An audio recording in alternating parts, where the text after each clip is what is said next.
No dia 29 de dezembro de 2022, aos 82 anos, o Brasil testemunhou o luto de uma de suas mais brilhantes estrelas. Afinal, este fora o dia em que Edson Arantes do Nascimento nos deixou. Porém, o legado de Pelé, o famigerado rei do futebol, perpassa para além de seus títulos e conquistas inimagináveis que, antes de sua empreitada, só poderiam ser vistos como meros sonhos pelo povo brasileiro. De uma origem humilde para um futuro sem precedentes, a biografia de Pelé inspira milhões de pessoas ao redor de todo o mundo. Seus mais de 1000 gols demonstram o apogeu da excelência do esporte, o consagrando como, sem sombra de dúvidas, o maior atleta do século. Por isso, vamos, então, dirigir nossa atenção para a causa da morte do Pelé, com uma explicação minuciosa sobre os diversos nuances da doença que acompanharam o rei nesse processo de terminalidade da vida. Sejam muito bem-vindos ao Mede Tudo, o canal que mede tudo sobre a medicina. Assim, vamos discutir acerca da causa da morte de Pelé, com um olhar clínico detalhado que os senhores só encontram aqui.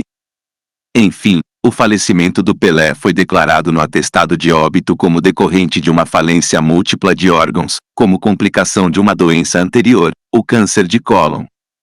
Bem, como já discutimos bastante sobre as características do câncer em um outro vídeo, vou deixar aqui na tela dos senhores um link para acessar esse conteúdo ou adicioná-lo na lista de reprodução, já que é bem possível que ele complemente, ainda mais, o conhecimento dos senhores a respeito do assunto.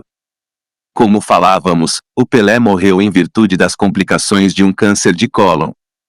Sendo que o câncer de cólon, assim como a maioria das neoplasias malignas, é caracterizado por um crescimento desordenado das células que compõem determinada porção do nosso corpo, ou seja, sabendo que o nosso organismo é composto por variados tipos de células, fica evidente que há uma série de reguladores que as organizam nos tecidos normais. Nesse sentido, o câncer de cólon sucede quando as células que formam o intestino grosso começam, inadvertidamente, a crescer em número e tamanho, de forma que criam um microambiente tão competitivo, que acaba lesando a homeostasia das células normais daquela região, no tocante à disputa por nutrientes, por exemplo, ou no excesso de toxicidade decorrente da resposta imune contrarreguladora. Portanto, o câncer de cólon do Pelé é, patologicamente, uma condição muito séria. Por isso, é lógico que vocês estejam se perguntando como se prevenir dessa doença. Dessa maneira, se faz muito importante que entendamos as condições que a originam, não é mesmo? O câncer de cólon, por advir em ulterior análise, de uma multiplicação desordenada de células, precisa que as barreiras de proteção do nosso corpo falhem para que ele ocorra. Em outras palavras, quando analisamos o conhecimento bioquímico, percebe-se que essa neoplasia pode tanto originar-se de uma tendência genética, ou seja, que herdamos de nossos familiares, ou, por outro lado, da exposição a agentes carcinogênicos que possam mimetizar a perda dos mecanismos regulatórios do ciclo celular.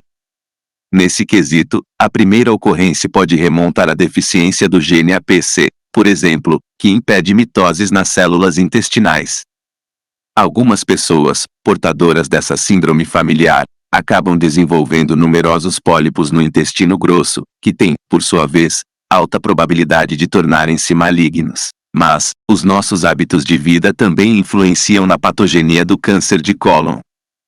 Certas substâncias, que são tóxicas para as células intestinais, como carnes vermelhas e embutidos, podem sim estimular o aparecimento de câncer de cólon, principalmente, quando não só são consumidos em excesso, mas sobretudo em pacientes com pouca ingestão de fibras.